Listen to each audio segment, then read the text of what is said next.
Bab 50. Ada begitu banyak wanita cantik di Laut Timur, pulau yang jauh dari daratan. Ini adalah salah satu lebih dari 30 pulau rehabilitasi milik keluarga Qinlang, tim ketiga. Wilayah Huadong mengantarkan Qinlang dan Zhongyu untuk dirawat di pulau ini. Luka mereka berdua tidak termasuk ringan. Jangan ungkit Qinlang yang badannya terkena 2 peluru. Meskipun Zhongyu tidak mati, tapi karena kekurangan oksigen dalam waktu lama di dalam air, maka otaknya mengalami kerusakan parah dan masih koma. Sewaktu mereka tiba, dokter paling handal di pulau rehabilitasi segera mengoperasi mereka. Sekarang, sudah seminggu lebih mereka datang ke pulau ini. Zhongyu masih koma sedangkan Qinlang, untuk pertama kali diizinkan dokter untuk turun dari ranjang, dan Qinlang segera ke kamar Zhongyu untuk melihatnya. Dokter yang menangani Zhongyu berkata, kondisi Zhongyu sudah stabil dan bisa bangun dalam beberapa hari ini sehingga Qinlang bisa tenang. Dia melihat Zhongyu yang wajahnya tidak pucat lagi sambil tersenyum tipis. Dia memegang tongkat kruk dan selangkah demi selangkah berjalan keluar dari kamar pasien. Qinlang sudah hampir mati kebosanan karena berbaring selama seminggu lebih di kamar. Dia ingin menenangkan pikiran di pulau rehabilitasi. Qinlang baru meninggalkan kamar pasien. 2 perawat yang bertanggung jawab merawat Zhongyu ke kamar sambil membawa nampan obat. 1 perawat kecil bergumam, "Siapa orang yang baru keluar tadi? Aduh Xiao Bai. Aku sudah mengatakan jika kita harus bekerja secara bergiliran. Bagaimana jika orang lain melakukan sesuatu kepada Nona Zhongyu? Apakah kita bisa memikul tanggung jawab ini?" 2 wanita itu segera masuk ke kamar pasien sambil bicara. Ketika melihat Zhongyu baik-baik saja, kedua perawat itu langsung bernapas lega. "Aku sudah bilang, penjagaan di pulau kita sangat ketat. Selain itu Nona Zhongyu adalah pacar tuan muda. Bukankah orang yang berani menyentuhnya cari mati?" Xiao Bai berkata, "Bukankah kamu sangat ketakutan tadi?" Wen. Salah satu perawat lainnya memelototinya, lalu melihat ke arah Zhongyu. "Pacar tuan muda memang cantik tapi tidak tahu bagaimana karakternya. Dia terlihat seperti orang yang tenang. Kamu jangan berpikir sembarangan. Dia adalah pacar tuan muda. Tenang. Mana mungkin. Kamu bukannya tidak pernah melihat pacar tuan muda lainnya. Semuanya sangat sombong sekali."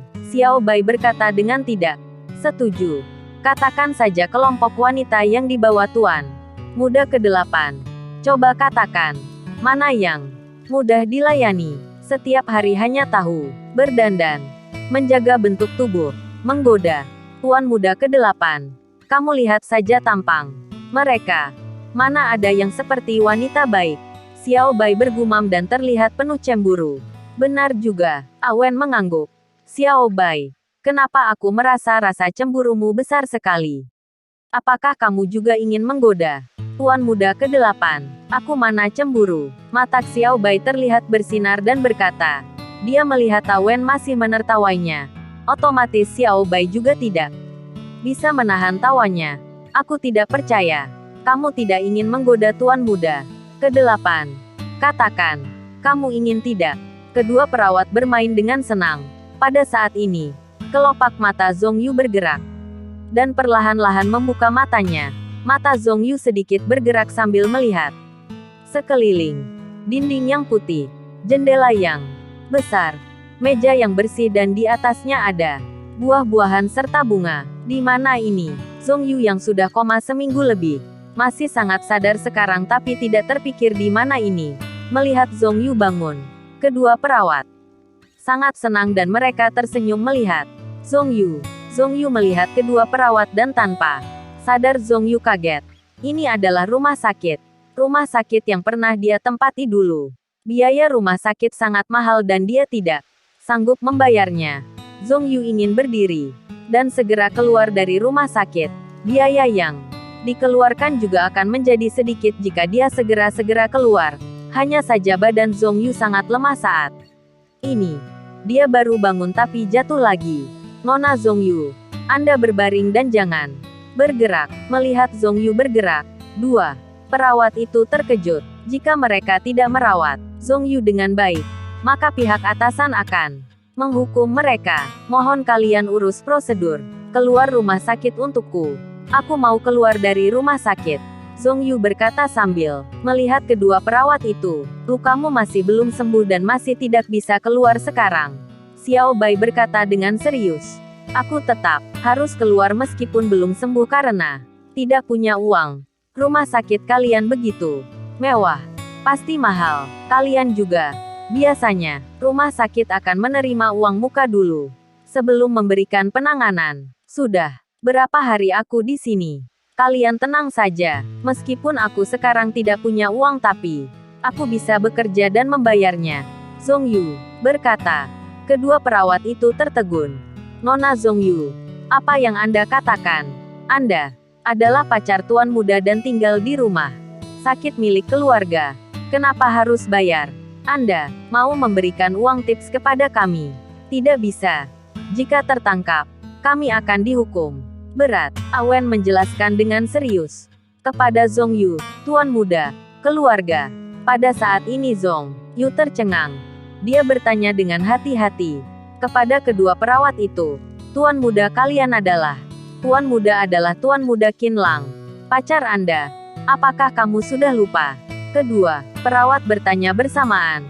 Zhong Yu bengong selama beberapa detik. Dia meminta kedua perawat duduk di samping ranjang dan bertanya kepada mereka. Dia baru tahu jika di sini adalah pulau rehabilitasi milik keluarga Qin Lang dan Qin Lang benar-benar keturunan generasi kedua yang kaya. Pada saat ini, dia perlahan-lahan mengingat kejadian ditekan Zheng Yan ke dalam air dan dalam keadaan setengah sadar mendengar suara teriakan Qin Lang. Seharusnya pada akhirnya Qin Lang telah menolongnya dan dia merasa kehangatan di dalam hatinya. Nona Zhong Yu, Anda nona besar dari keluarga mana? Xiao Bai melihat Zhong Yu dan bertanya. Awen juga melihat Zhong Yu dengan penasaran. Kalian panggil aku Zhong Yu saja. Zhong Yu tersenyum dan berkata, aku bukan dari keluarga terkenal. Aku hanyalah seorang gadis dari desa pegunungan yang ada di timur laut. Kedua perawat itu kaget. Wanita yang dibawa oleh tuan muda lainnya semuanya adalah dari keluarga ternama. Setidaknya mereka adalah model terkenal. Kedua perawat berbicara sebentar dengan Zhong Yu. Mereka menemukan jika Zhong Yu tidak sombong sama sekali dan seperti teman kepada mereka. Kesan mereka terhadap Zhong Yu sangat bagus. Mereka merawat Zhong Yu dan menyuruhnya berbaring. Mereka keluar dari kamar pasien sambil membawa nampan obat. Tuan muda bisa melihat gadis seperti Nona Zhong Yu. Apakah menurutmu kita ada harapan? Xiao Bai bertanya dengan senang kepada Awen. Sepertinya begitu. Setelah melihat Nona Zhong Yu, kita bisa tahu jika tuan muda adalah orang yang santai dan keren. Ingin sekali bertemu dengannya. Awen berkata lalu tertawa. Sayangnya, kita hanya tahu jika tuan muda itu bernama Qin Lang. Selain itu tidak tahu apa-apa. Kita hanya ingin bertemu tuan muda. Dan ini adalah mimpi. Sewaktu mereka bicara, mereka kebetulan berpapasan dengan Qin Lang di sudut pulau. Kenapa bisa tidak dikenali? Aura bangsawan. Tuan muda pasti tidak bisa ditutupi. Suara Xiao Bai menjadi kecil. Pokoknya tidak mungkin. Orang lumpuh ini. Benar juga. Kedua perawat itu menjauh. Sambil punya keinginan untuk bertemu dengan tuan muda. Qin Lang berjalan santai dengan tongkat di pulau. Dia pernah ke pulau ini sewaktu kecil. Jadi dia merasa seperti merindukannya. Tuan muda.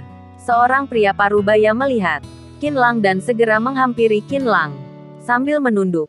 Qin Gang, pemilik Pulau Bai. Hua. Di Pulau Rehabilitasi Keluarga nomor 13 memberi hormat kepada Tuan Muda. Semoga Tuan Muda cepat sembuh dan sehat selalu. Paman Gang. Tidak perlu seperti itu. Qin Lang sangat senang melihat Qin Gang. Qin Gang adalah kerabat jauh keluarga Qin. Berbeda dengan Qin Lang, mereka hanya bisa mengurus masalah keluarga yang kecil. Keluarga Qin adalah keluarga bangsawan yang ada selama ribuan tahun, dengan banyak garis keturunan, sama seperti sistem pewarisan putra sulung. Keturunan kaisar diwariskan selama beberapa generasi dan sebagian sudah menjadi orang biasa. Di antara manusia biasa saat ini, juga ada banyak keturunan keluarga Qin. Aku sedang memulihkan diri di pulau. Aku harus merepotkanmu, menjagaku. Qin Lang sangat berterima kasih kepada Qin Gang. Qin Gang merawatnya dengan baik selama dia berada di pulau ini. Tuan muda, jangan berkata seperti itu. Seluruh pulau adalah aset milik keluarga besar. Aku hanya melakukan tugasku saja dan masih banyak hal yang masih tidak dilakukan dengan baik. Mohon Anda, Qin Gang berkata sambil menunduk. Qin Lang hanya tersenyum kecut. Paman Gang ini memang sudah sangat sopan sejak dia kecil. Tuan muda, ada kabar dari pihak keluarga akan datang menjenguk Anda hari ini. Pada saat ini Qin Gang baru mengatakan intinya. Kakek mau datang. Qin Lang berkata dengan senang. Dia sudah 7 tahun tidak bertemu dengan kakek tercintanya. Di otaknya melintas semua kenangan bersama kakek dan wajahnya terlihat tersenyum. Wewe, aku sekarang akan meminta orang untuk membantu Anda merapikan diri supaya kamu bisa bertemu pemimpin keluarga nanti. Qin Gang berkata dengan hormat. Qin Lang masih memakai baju yang sama. Pada waktu dia datang, Qin Gang sudah menyiapkan baju untuk Qin Lang, tapi Qin Lang tidak memakainya. Menurutnya pakaiannya lebih nyaman. Tidak perlu. Penampilanku lumayan. Kakek juga tahu dengan sifatku. Dia tidak akan mempermasalahkannya. Qin Lang tersenyum santai. Tuan muda, lebih baik Anda. Qin Gang masih ingin membujuk Qin Lang, tapi Qin Lang sudah berjalan ke depan sambil memegang tongkatnya. Paman Gang, kamu jangan khawatir. Aku jalan-jalan di pulau dulu dan aku akan pergi setelah kakek datang. Qin Gang menggelengkan kepalanya tanpa daya dan matanya terlihat kagum. Sama-sama keturunan keluarga Qin, tapi Qin Lang hidup dengan santai dan keturunannya mungkin akan menjadi orang biasa setelah dia mati. Qin Gang sendiri tidak merasakan jika dia mengepalkan tangannya. Qin Lang berjalan menelusuri jalan kecil di sekeliling penuh bunga berwarna-warni, menghadap hutan hijau dan sangat lucu. Suasana hati Qin Lang menjadi cerah. Dia menghirup udara segar dalam-dalam, seolah-olah mencuci bersih tubuhnya. Haha, di sini cantik, berikan padaku. Pada saat ini, ada suara samar terdengar dari sekitar. Ada suara banyak orang yang terdengar sedang bermain dengan senang. Qin Lang melewati beberapa baris pohon kelapa dan berjalan ke arah suara. Dia sudah sampai di tepi pantai. Dia berdiri sambil melihat ke depan dengan bingung. Dia melihat ada belasan wanita cantik yang memakai bikini seksi yang sedang bermain voli. Bentuk tubuh mereka semuanya sangat bagus dan cantik. Bahkan lebih cantik dari bintang yang melakukan siaran langsung. Bukan hanya gadis negara sendiri, bahkan ada gadis pirang dengan mata biru juga, mutiara hitam. Teknik voli mereka tidak bagus dan hanya bermain-main saja. Seorang wanita cantik memberikan bola dan langsung jatuh, lalu menangkap bola serta berbaring di bawah. Dia duduk dengan pasir di mulutnya. Tempat dia jatuh meninggalkan 2 lubang ukuran bundar. Ada satu wanita berambut pirang yang mengambil bola. Ketika dia jatuh, kedua bola montok ukuran bergoyang. Mata Qin Lang menjadi bulat. Dia merasa 2 bola montok yang terbungkus kain kecil hampir meledak. Kedua wanita cantik berbikini berpelukan untuk merayakannya. Dada mereka bertemu dan terlihat tidak leluasa dan membuat dadanya terasa sakit. Mereka saling melirik ukuran masing-masing dan tersenyum canggung, lalu menggantinya dengan tos. Sekelompok paha putih melompat di atas pasir. Lengan sebening kristal bergoyang di pantai. Sekelompok payudara ukuran D sampai E bergoyang seperti gelombang. Mata Qin Lang terlihat bersinar dan wajahnya terlihat tersenyum bodoh. Dia duduk bersila di pantai sambil melihat pemandangan yang menyenangkan ini. Bab 51. Tuan muda ke-8. Para wanita mulai beristirahat setelah bermain voli. Di samping net voli juga terdapat banyak kursi selonjor pantai, payung dan spanduk yang tergelar di atas hamparan pantai. Beberapa wanita ini ada yang berbaring di atas kursi selonjoran, ada yang berbaring di atas Panduk dan ada juga yang sambil menikmati minuman yang dibawa oleh pelayan. Seluruh tubuh mereka dibasahi oleh bulir keringat yang mengalir keluar.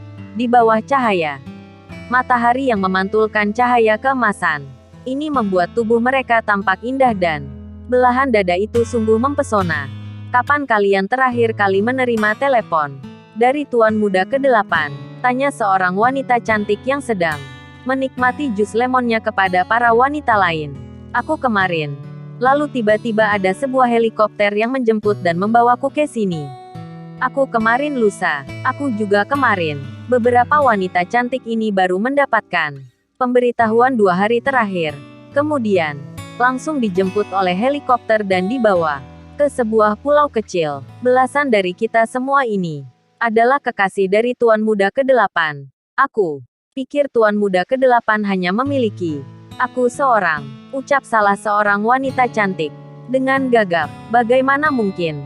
Apa kamu tidak bisa berpikir?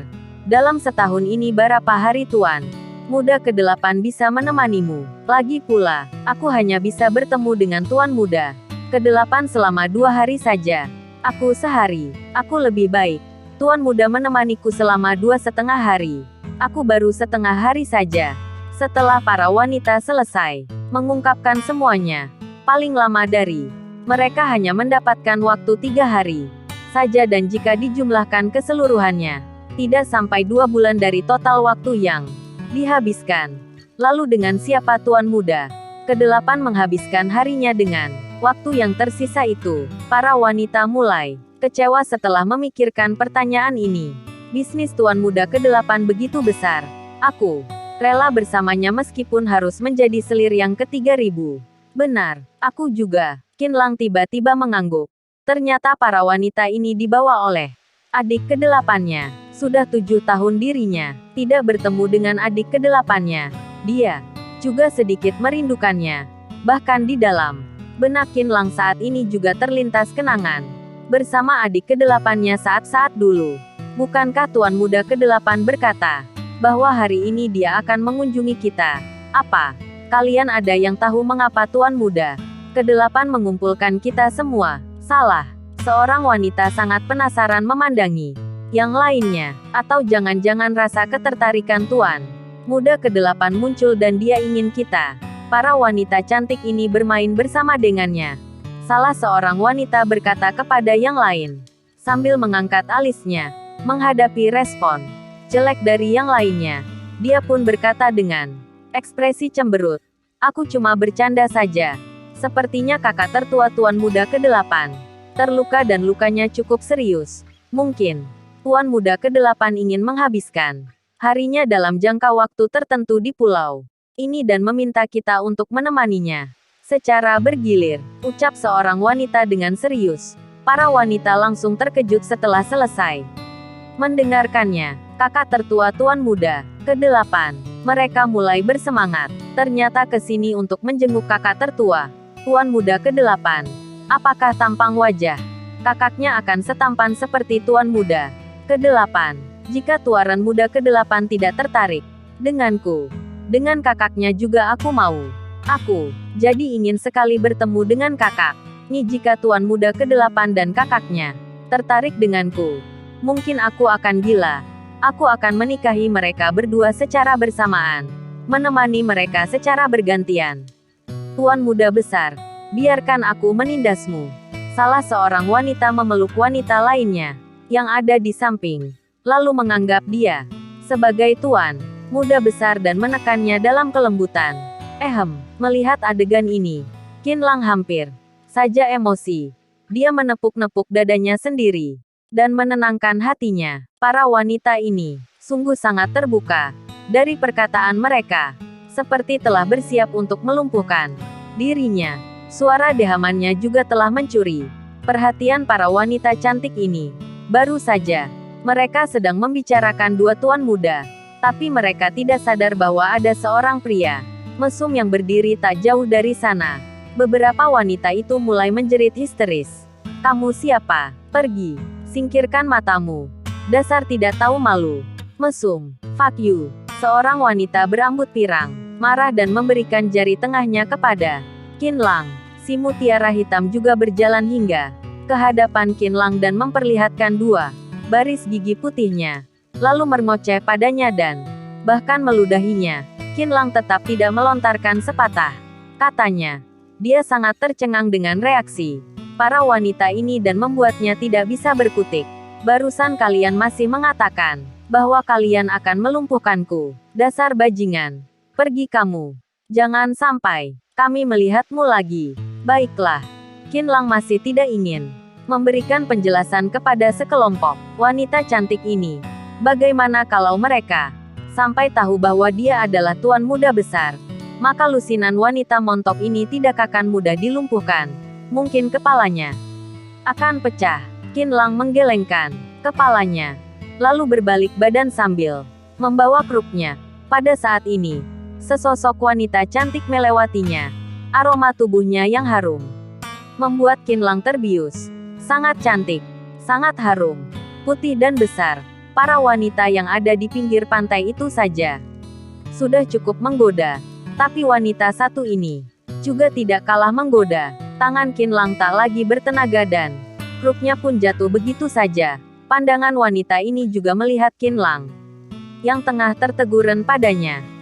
Sialan, entah keberuntungan dari mana sehingga bisa membuatmu melihatku dalam jarak yang begitu dekat ini. Dia berteriak dengan bangga dan tidak melihat kruk yang telah terlepas dari genggaman tangan Qinlang. Dengan sempoyongan wanita itu pun langsung terjatuh. Nona, Qinlang langsung mengulurkan tangannya untuk menangkap tangannya. Namun karena kondisi yang masih belum stabil dan tenaga yang masih lemah, dia pun ikut terjatuh. Wanita cantik ini jatuh di atas tongkat kruk tersebut.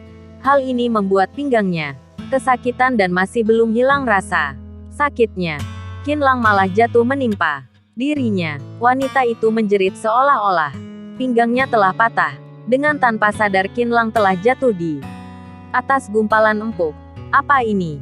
Lembut sekali, kenyal. Qinlang merasa seluruh wajahnya telah jatuh ke dalam bongkahan daging yang lembab.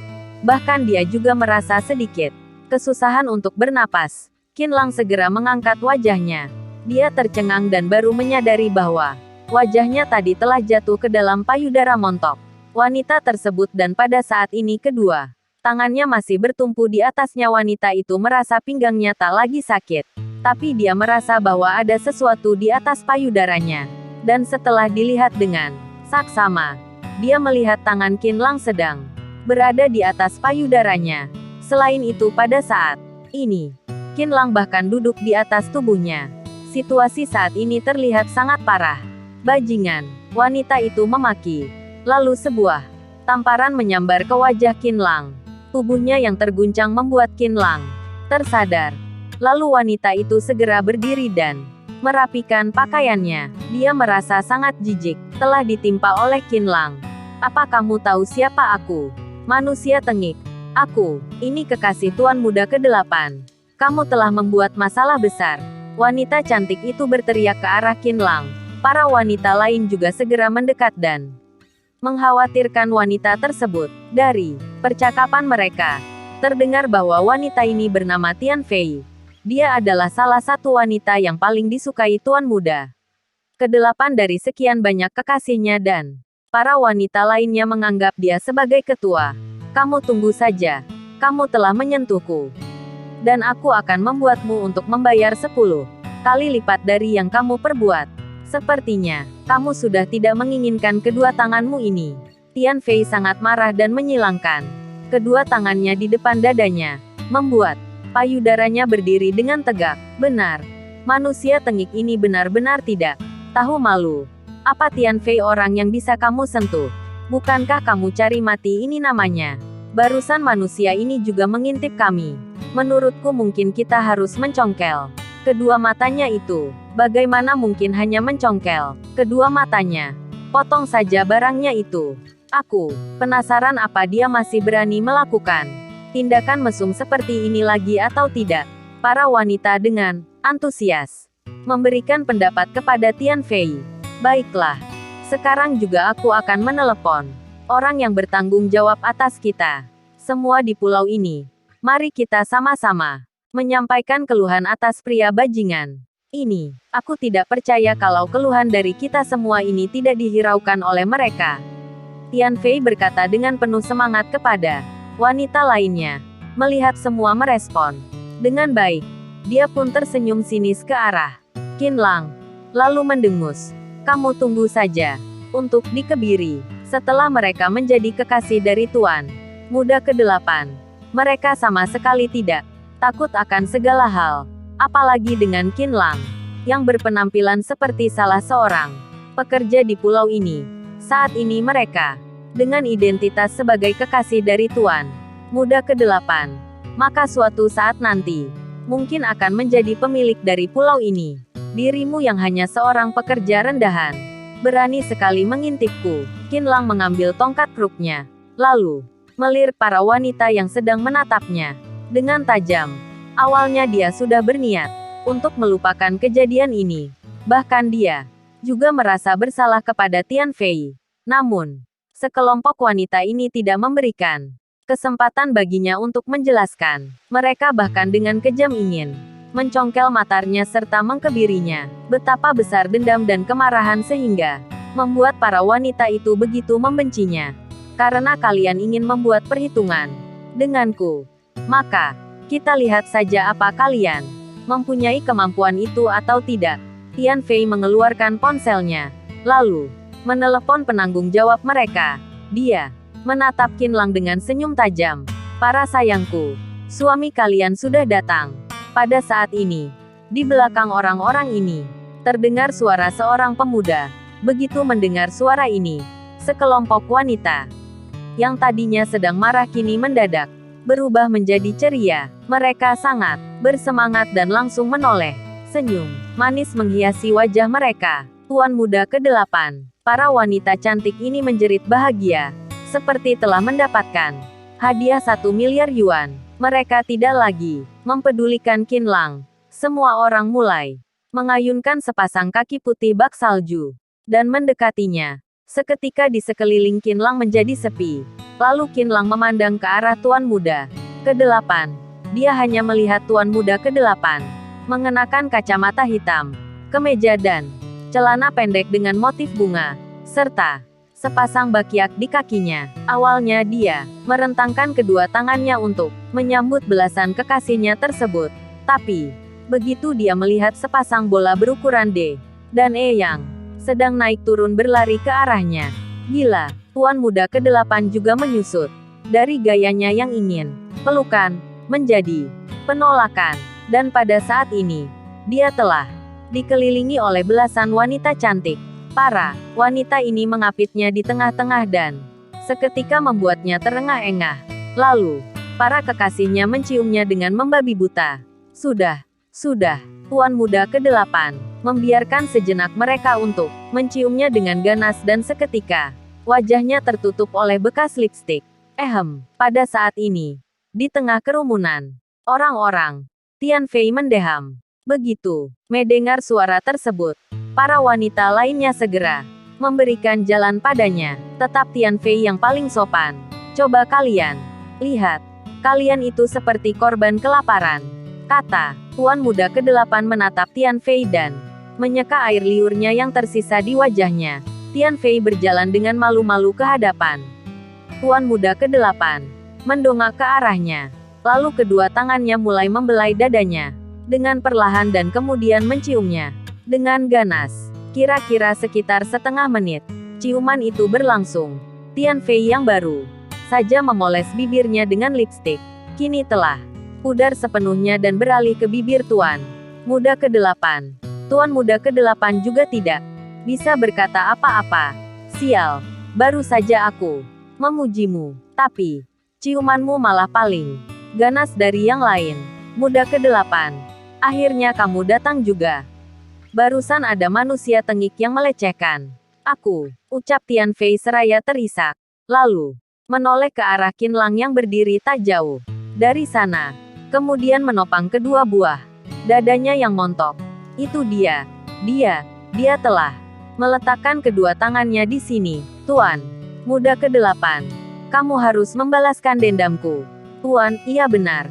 Dia tidak hanya menyentuh Tian Fei, tapi juga mengintip kami. Seluruh lekuk tubuh kami telah dilihat habis olehnya. Tuan Muda ke-8, tolong, lakukan sesuatu untuk kami. Beraninya menyentuh kekasih Qin Tian. Bahkan tidak hanya satu, tapi banyak. Sepertinya dia sudah bosan hidup. Tunggu saja. Qin Tian juga marah. Dia segera berjalan ke hadapan Qin Lang, lalu berkata dengan ketus, "Hei, nyalimu boleh juga. Berani sekali kamu, kakak." Tiba-tiba, suara Qin Tian mulai merendah. Dia merasa tidak asing dengan wajah itu dan akhirnya dia mengenalinya. Pria itu adalah kakak yang telah mengasuhnya waktu kecil. Bab 52. Kepala keluarga Qin. Untung kamu masih mengenaliku. Qin Lang menepuk bahu Qin Tian. Kakak, ini benar-benar kamu. Qin Tian melepaskan kacamata hitamnya, lalu langsung menggendong Qin Lang, berteriak dengan bahagia. Beberapa saat kemudian barulah dia menurunkan Qin Lang. Sepertinya baru saja aku mendengar Tuan Muda ke-8 memanggil manusia tengik itu kakak. Apa kalian juga mendengarnya? Seorang wanita cantik berkata dengan gagap. Lalu dia menoleh untuk melirik ke yang lainnya. Raut wajah yang lain tak kalah tercengang. Tadinya mereka sudah bersemangat untuk menyaksikan pertunjukan yang akan menimpa Qin Lang. Namun sayangnya seketika dunia berputar. Mereka merasa sangat gelisah. Lantaran manusia tengik itu adalah kakak tertua dari Tuan Muda ke-8. Mereka benar-benar tidak berani mengingat apa yang sudah mereka lakukan padanya. Mereka hanya bisa menunduk dan gemetaran. Oh ya, Kak, tadi kamu mengintip kekasihku dan juga menyentuh payudara Tian Fei. Ternyata, kamu memiliki hobi seperti ini ya? Haha, apa kamu suka padanya? Ku beritahu kamu, dia sangat mahir dalam aksinya. Jika kamu suka, aku sebagai adik akan memberikannya padamu. Atau kalau kamu mau, kita bisa main bersama. Ucap Qin Tian sambil tersenyum. Enyah. Qin Lang tersenyum tak berdaya. Dari kecil Qin Tian memang sangat menyenangkan. Tapi tak disangka beberapa tahun tak bertemu, dia sangat terbuka mengenai persoalan tentang wanita. Sambil berbicara mereka berdua berjalan ke hadapan Tian Fei. Maaf, Tuan Muda Besar. Aku salah sudah memakimu. Ujar Tian Fei ketakutan sambil menunduk. Maaf, Tuan Muda Besar. Kami bersalah. I'm sorry. Para wanita yang lain berbondong-bondong meminta maaf kepada Qin Lang. Pada saat ini, Qin Tian yang sedang berbahagia, ini baru teringat akan perkataan buruk dari para wanita ini tentang kakaknya. Dia pun menunjuk para wanita itu dan berkata dengan keras, "Dasar kalian semua buta. Barusan kalian masih mengatakan kakakku mengintip kalian, menyentuh kalian. Apakah kakakku orang seperti itu?" Error melihat adiknya yang begitu membelanya. Hati Qin Lang merasa sangat nyaman. Sekalipun kakakku memang tidak bisa menahan dirinya untuk menyentuh kalian. Bahkan kalau sampai dia menaiki kalian, kalian harusnya memikirkan bagaimana untuk melayaninya dengan baik. Bukan seperti ini. Qin Lang bergegas menghentikan adiknya. Apa yang sudah dikatakan Qin Tian? Sekalipun aku tidak bisa menahan menyukai wanita cantik, itu memang sebuah naluri alami dari seorang pria. Jika seandainya dia memang kecanduan untuk melihat hal seperti itu, dia masih mampu untuk menahan kemauannya. Para wanita mulai ketakutan setengah mati ketika melihat Qin Tian meluapkan amarahnya. Mereka segera berlutut di hamparan pasir pantai. Dari sudut pandang Qin Lang, dia bisa melihat lusinan belahan sedang gemetaran hebat di depan matanya dan dia tidak bisa menahan dirinya untuk berdeham. Tuan Muda Besar, Tuan Muda ke-8, kami bersalah. Kami mohon Anda memaafkan kami untuk kali ini. Lusinan gumpalan daging yang begitu besar sedang bergetar di depan mata, membuat Qin Lang harus mengusap-usap matanya. Kakak, bagaimana kalau meminta mereka untuk berlari satu kali putaran mengelilingi pulau kecil ini? Biarkan mereka kelelahan, kata Qin Tian memberikan pendapat kepada Qin Lang 8. Jangan. Mereka semua adalah kekasihmu. Cara ini terlalu kasar. Qin Lang memandang sekelompok wanita ini, lalu berkata dengan Senyum datar. Para wanita ini tumbuh dengan baik. Masih tetap tuan muda besar yang baik. Dia tahu bagaimana untuk berbelas kasih.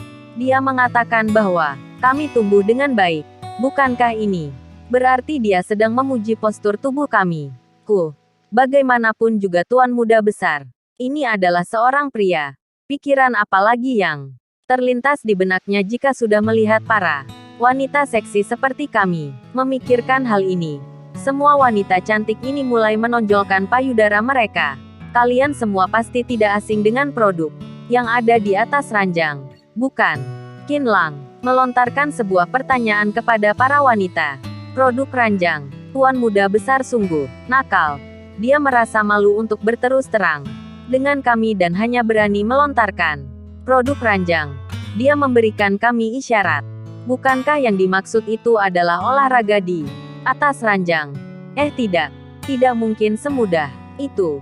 Jelas-jelas dia menekankan kata produk itu. Atau jangan-jangan yang dimaksud tuan muda besar itu adalah cambuk lilin. Tuan muda besar memang tahu cara bermain. Tuan muda besar, aku mengerti. Spray, selimut, aku bisa semuanya. Aku juga bisa. Aku sudah pernah tidur dengan berbagai jenis ranjang dan tidak ada yang bisa mengalahkanku. Aku paling mahir dalam menghangatkan. Aku jamin 37 derajat dengan tepat.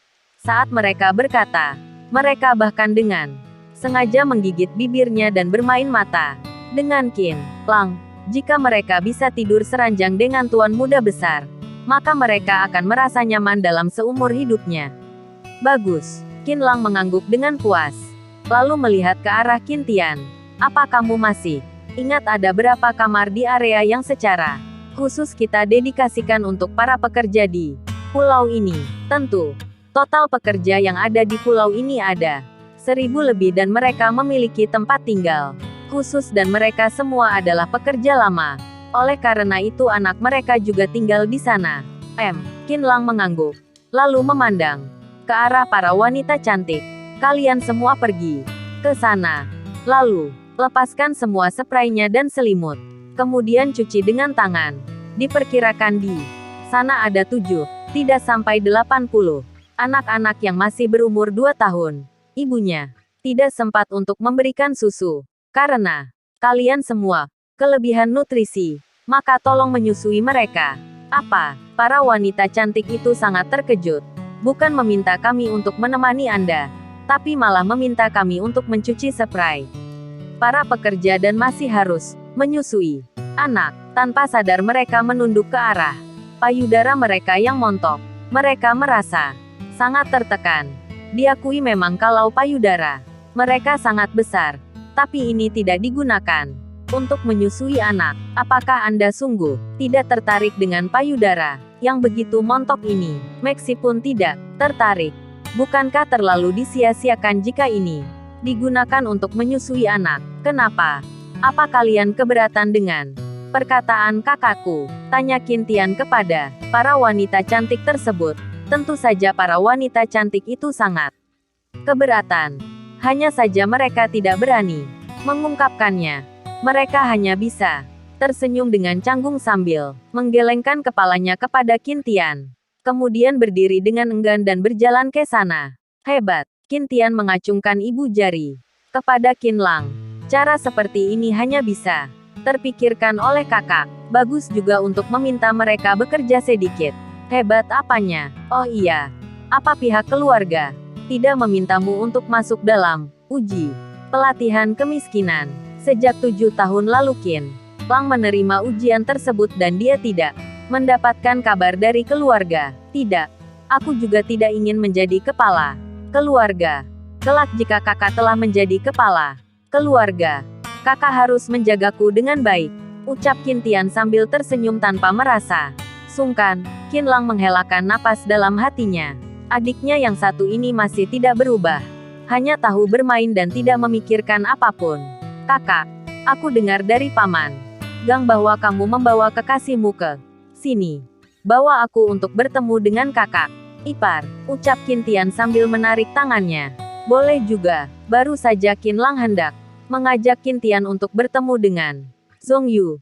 Tapi tiba-tiba Qin Gang berlari mendekat. Tuan Muda Besar. Tuan Muda ke-8. Kepala keluarga telah tiba. Saat ini. Sedang berada di gedung King Feng dan beliau sedang menunggu untuk bertemu dengan Anda. Tuan Muda Besar. Kakek datang. Hati Qin Lang sedikit bersemangat. Lalu dia melirik ke arah Qin Tian. Ayo, kita temui kakek bersama. Kakak saja. Orang yang ingin ditemui kakek itu kakak. Terlebih lagi selama ini. Aku selalu berada di rumah dan sudah sering bertemu dengannya, kata Qin Tian sambil tersenyum. Baiklah. Kakak iparmu ada di bangsal nomor 304. Kamu pergi jenguk dia saja. Selesai. Berkata, Qin Lang mengikuti Qin Gang berjalan ke gedung King Feng. Gedung King Feng adalah sebuah gedung dengan gaya klasik yang terletak di atas bukit kecil di pulau ini. Pada saat ini, di atas gedung King Feng, angin sepoi-sepoi berhembus. Di sana terdapat seorang pria tua yang masih terlihat energi sedang duduk di samping meja kayu panjang. Dia adalah kepala keluarga dari keluarga Qin, Qin Boxiong. Di belakangnya, berdiri seorang pria yang berusia 30-an tahun. Dengan pakaian kasual, postur tubuhnya terlihat sangat proporsional, seperti seorang atlet. Sedangkan di hadapan Qin Boxiong, terdapat seorang pria yang sedang berlutut. Dia adalah orang yang waktu ini memberikan perjamuan di Hotel Jin Mao kepada Qin Lang. Kong Lingxian. Pada hari biasa Kong Lingxian selalu tertawa dengan ceria dan disegani oleh orang. Tapi pada saat ini, Kong Lingxian sedang gemetaran. Bulir keringat mulai membasahi keningnya. Apa masih bisa melihat sosoknya yang biasa terlihat? Tuan Muda Besar terluka di wilayah Huadong dan hampir saja membahayakan nyawa. Para bawahan tidak bisa melindungi dengan baik. Saya mohon Tuan memberikan ampun, kata Kong Lingxian, yang sedang berlutut dengan gelisah. Bagian militer dari keluarga Qin adalah berdiri kokoh dengan sendiri. Oleh karena itu, meskipun Kong Lingxian adalah penanggung jawab atas wilayah Huadong, tapi dia juga tidak memiliki hak untuk mengontrol bagian militer. Bahkan mengenai tren terbaru dari bagian militer, Kong Lingxian juga tidak bisa mengontrolnya dengan tepat waktu. Kong Lingxian baru mengetahui berita ini saat Qin Lang telah dibawa ke Pulau Baihua oleh tim ketiga.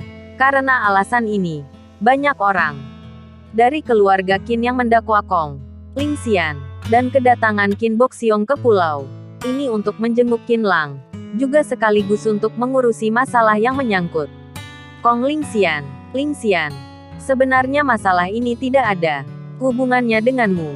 Bagaimanapun juga, kamu tidak mungkin setiap saat menjaga Qin Lang. Tapi hanya aku yang mengerti akan hal ini. Dan yang lain tidak mengerti.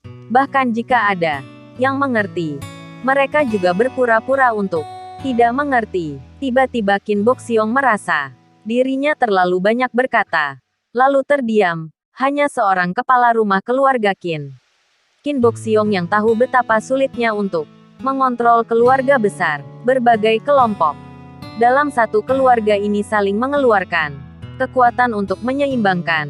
Begitu terdapat kesalahan besar seperti yang dilakukan Kong Lingxian, maka orang yang bukan sekutunya pun akan ikut menjeratnya dengan erat, meskipun dia tahu bahwa ini bukan kesalahan Kong Lingxian, tapi demi menjaga keseimbangan, dia hanya bisa menyalahkan mana yang dianggap salah.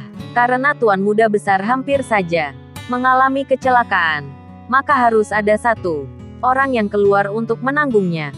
Dan, mulai hari ini, kamu akan dibebas tugaskan dari posisimu sebagai penanggung jawab wilayah Huadong. Kelak kamu juga tidak perlu lagi bekerja untuk keluarga Qin. Qin Boxiong juga sangat sakit hati. Dia sangat menyukai Kong Lingxian. Hanya saja, karena pendapat yang ada di dalam keluarga besar, maka dia harus memberikan sebuah hukuman seperti ini. Kong Lingxian benar-benar tercengang saat Qin Boxiong melontarkan hukumannya. Dia tidak menyangka hukumannya akan seberat ini. Dia telah mengabdi kepada keluarga Qin dalam kurun waktu yang tidak sebentar, 30 tahun. Lamanya, keluarga Qin adalah masa muda dan Juga pekerjaannya dan sekarang lenyap begitu saja. Itu sama saja telah membunuh separuh jiwanya. Tuan, bawahan memohon agar Anda memberikan hukuman yang lain. Memintaku untuk meninggalkan keluarga Qin.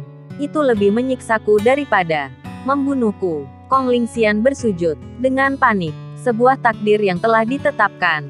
Siapa yang bisa mengubahnya? Kata Qin Boxiong, berkata dengan kecewa. Tuan, saya mohon. Kong Lingxian berlutut dengan semangat ke hadapan Qin Boxiong. Dan pada saat ini, pria yang berdiri di belakang Qin Boxiong pun maju dan mengeluarkan sebuah tendangan ke arah bahu Kong Lingxian. Seketika membuat Kong Lingxian menjerit. Tubuhnya terlempar ke dinding. Lalu pria itu kembali berdiri di belakang Qin Boxiong. Seolah-olah dia tidak melakukan apapun. Kong Lingxian merasakan rasa sakit di tubuhnya. Namun tetap lebih sakit hatinya. Dia tahu bahwa dia tidak bisa lagi mengubah apapun. Dengan bersusah payah dia bangkit. Lalu mengangguk kepada Qin Boxiong. Lalu melangkah pergi dengan perasaan putus asa. Pada saat ini, Qin Lang berjalan pelan dengan tongkat truknya ke gedung King Feng dan ketika dia melihat Kong Lingxian, dia tampak sedikit terkejut. Tuan Kong. Lalu perlahan dia melirik ke arah wajah Qin Boxiong. Dia langsung tahu apa yang sedang terjadi. Ini semua pasti karena dirinya sendiri. Dan kakek telah menghukum Kong Lingxian. Qin Lang menggerakkan tongkat truknya ke hadapan Qin Boxiong. Qin Lang melihat Qin Lang yang sudah 7 tahun tidak pernah bertemu. Hati Qin Boxiong sangat risau. Dia berdiri dan memperhatikan cucunya dengan saksama. Kakek, tolong tarik kembali hukuman Anda kepada Tuan Kong. Qin Lang berlutut kepada Qin Boxiong. Oh, Qin Boxiong cukup terkesan dengan Qin Lang. Kakek dan cucu ini tidak bertemu selama 7 tahun lamanya dan pada saat pertemuannya, dia malah memohon padanya. Kamu tidak bertanya padaku hukuman apa yang sudah aku berikan padanya, terlepas dari apapun itu. Sekalipun dia hanya didenda 100 yuan. Aku juga memohon agar kakek menariknya. Karena masalah ini sama sekali bukan salah Tuan Kong. Qin Lang ingin melindungi Kong Lingxian.